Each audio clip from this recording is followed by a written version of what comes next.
सनातन धर्म का सर्वश्रेष्ठ धनुर्धर, जिसके आगे भगवान श्री राम भी हुए थे नतमस्तक। धनुर्धर तो बहुत हुए हैं, लेकिन एक ऐसा भी धनुर्धर था जिसकी विद्या से भगवान कृष्ण भी सतर्क हो गए थे।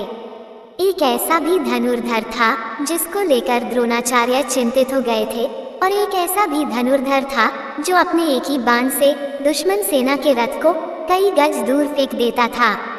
इन सभी धनुर्धरों में सब एक से बढ़कर एक थे, लेकिन सर्वश्रेष्ठ तो सर्वश्रेष्ठ ही होता है। यदि आप सोच रहे हैं कि कर्ण सर्वश्रेष्ठ है, तो जवाब है नहीं। आप कितना ही सोचे कि कौन होगा प्राचीन भारत का सर्वश्रेष्ठ धनुर्धर, तब भी आप शायद ही समझ पाएं। आप सोच रहे होंगे कि यह बात जरूर अर्जुन या एकलव्य के बारे में की जा रही होगी, लेकिन नहीं, ये वो धनुर्धर है जिसके आगे भगवान श्री राम भी नतमस्तक हुए थे। आइए जानते हैं अंतिम क्रम से पहले क्रम के धनुर्धर के बारे में, अर्थात पहले हम बताएंगे सबसे कमजोर धनुर्धर के बारे में, फिर अंत में बताएंगे सर्वश्रेष्ठ धनुर्धर के बारे में। हालांकि सर्वश्रेष्ठ का चयन करने का अधिकार हमें नहीं है, प्रत्येक व्यक्ति के अनुसार सर्वश्रेष्ठ का क्रम अलग अलग हो सकता है। 8वां धनुर्धर अर्जुन। 5 पांडवों में से एक अर्जुन की धनुष विद्या भी जग प्रसिद्ध थी। गुरु द्रोण के श्रेष्ठ शिष्यों में से एक थे अर्जुन। द्रोण ने अर्जुन को धनुष सिखाते वक्त वचन दिया था कि तुमसे श्रेष्ठ इस संसार में कोई धनुर्धर नहीं होगा। अर्जुन के धनुष की टंकार से पूरा युद्ध क्षेत्र गूंज उठता था। रथ पर सवार श्री कृष्ण और अर्जुन को देखने के लिए देवता भी स्वर्ग से उतर गए थे, लेकिन अर्जुन से भी श्रेष्ठ कोई था जिसे दुनिया अर्जुन से श्रेष्ठ मानती है। 7वां धनुर्धर एकलव्य। गुरु द्रोण की मूर्ति बनाकर मूर्ति के समक्ष एकलव्य ने धनुष विद्या सीखी थी। गुरु द्रोण को जब इस बात का पता चला कि एकलव्य अर्जुन से भी श्रेष्ठ धनुष बाण चलाना सीख गया है, तो उन्होंने एकलव्य से पूछा कि तुमने यह विद्या कहाँ से सीखी।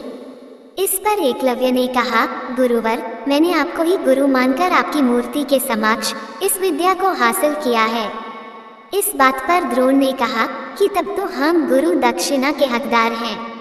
एकलव्य ये सुनकर प्रसन्न हो गया और कहने लगा, मांगिए गुरुदेव, क्या चाहिए।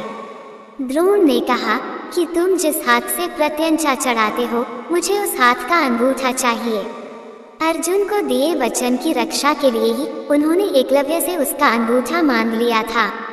6वां धनुर्धर कर्ण। वैसे तो महाभारत काल में सैकड़ों योद्धा हुए हैं, लेकिन कहते हैं कि युद्ध में कर्ण जैसा कोई धनुर्धर नहीं था।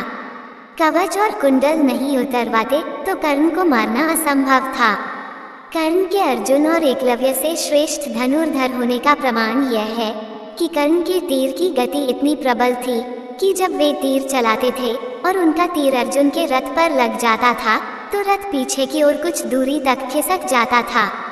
कृष्ण अर्जुन से कहते थे कि जिस रथ पर मैं और हनुमान विराजमान हैं, उसके इस तरह पीछे धकेले जाने से पता चलता है कि कर्ण की धनुर्विद्या में बहुत बल है।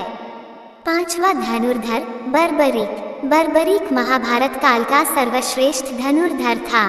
युद्ध के मैदान में भीम पौत्र बर्बरीक दोनों खेमों के मध्य बिंदु पर एक पीपल के वृक्ष के नीचे खड़े हो गए और यह घोषणा कर डाली कि मैं उस पक्ष की तरफ से लड़ूंगा जो हार रहा होगा। भीम के पौत्र बर्बरीक के समक्ष जब अर्जुन तथा भगवान श्री कृष्ण उसकी वीरता का चमत्कार देखने के लिए उपस्थित हुए, तब बर्बरीक ने अपनी वीरता का छोटा सा नमूना मात्र ही दिखाया।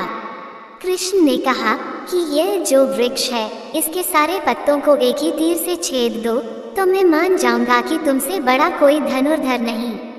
बर्बरीक ने आज्ञा लेकर तीर को वृक्ष की ओर छोड़ दिया।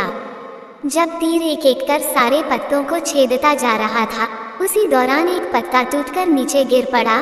श्री कृष्ण ने उस पत्ते पर यह सोचकर पैर रखकर उसे छुपा लिया कि यह छेद होने से बच जाएगा, लेकिन सभी पत्तों को छेदता हुआ वह तीर श्री कृष्ण के पैरों के पास आकर रुक गया। तब बर्बरीक ने कहा, प्रभु, आपके पैर के नीचे एक पत्ता दबा है, कृपया पैर हटा लीजिए, क्योंकि मैंने तीर को सिर्फ पत्तों को छेदने की आज्ञा दे रखी है, आपके पैर को छेदने की नहीं। उसके इस चमत्कार को देखकर कृष्ण चिंतित हो गए। भगवान श्री कृष्ण ये बात जानते थे कि बर्बरीक प्रतिज्ञावश हारने वाले का साथ देगा। यदि कौरव हारते हुए नजर आए तो फिर पांडवों के लिए संकट खड़ा हो जाएगा, और यदि जब पांडव बर्बरीक के सामने हारते नजर आए तो फिर वह पांडवों का साथ देगा। इस तरह वह दोनों ओर की सेना को एक ही तीर से खत्म कर देगा। चौथा, धनुर्धर लक्ष्मण। राम के छोटे भाई लक्ष्मण को कौन नहीं जानता। लक्ष्मण ने अपने तीर से रेखा खींच दी थी। उस रेखा में ही इतनी ताकत थी कि कोई भी उसके उस पार नहीं जा सकता था। लक्ष्मण की धनुष विद्या के चर्चे दूर दूर तक थे। शास्त्रों के अनुसार लक्ष्मण को श्रेष्ठ धनुर्धर माना गया है। लक्ष्मण ने राम रावण युद्ध के दौरान मेघनाद को हराया था, जिसने स्वयं युद्ध में इंद्र को परास्त कर दिया था। इसीलिए मेघनाद को इंद्रजीत भी कहा जाता है। तीसरा, धनुर्धर भगवान श्री कृष्ण। भगवान श्री कृष्ण सर्वश्रेष्ठ धनुर्धर भी थे। ये बात तब पता चली जब उन्होंने लक्ष्मणा को प्राप्त करने के लिए स्वयंवर की धनुष प्रतियोगिता में भाग लिया था। इस प्रतियोगिता में कर्ण, अर्जुन और अन्य कई सर्वश्रेष्ठ धनुर्धरों ने भाग लिया था। द्रौपदी स्वयंवर से कहीं अधिक कठिन थी। लक्ष्मणा स्वयंवर की प्रतियोगिता। भगवान श्री कृष्ण ने सभी धनुर्धरों को पछाड़कर लक्ष्मणा से विवाह किया था। हालांकि लक्ष्मणा पहले से ही श्री कृष्ण के अपना पति मान चुकी थी, इसीलिए श्री कृष्ण को इस प्रतियोगिता में भाग लेना पड़ा। श्री कृष्ण के धनुष का नाम शारंग था।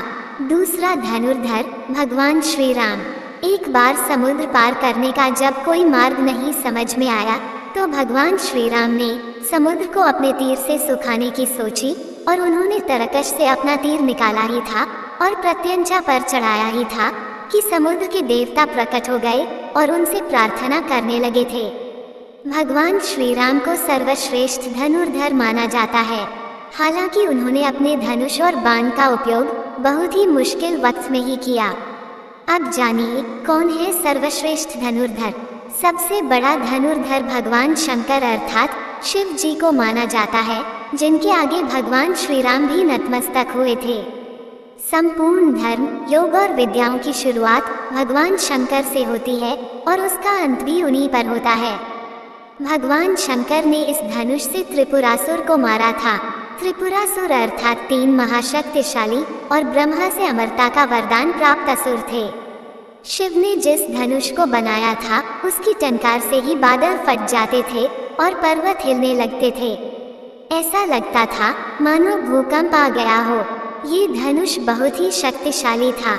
इसी के एक तीर से त्रिपुरासुर की 3 नगरियों को ध्वस्त कर दिया गया था। इस धनुष का नाम पिनाक था। देवी और देवताओं के काल की समाप्ति के बाद इस धनुष को देवराज को सौंप दिया गया था।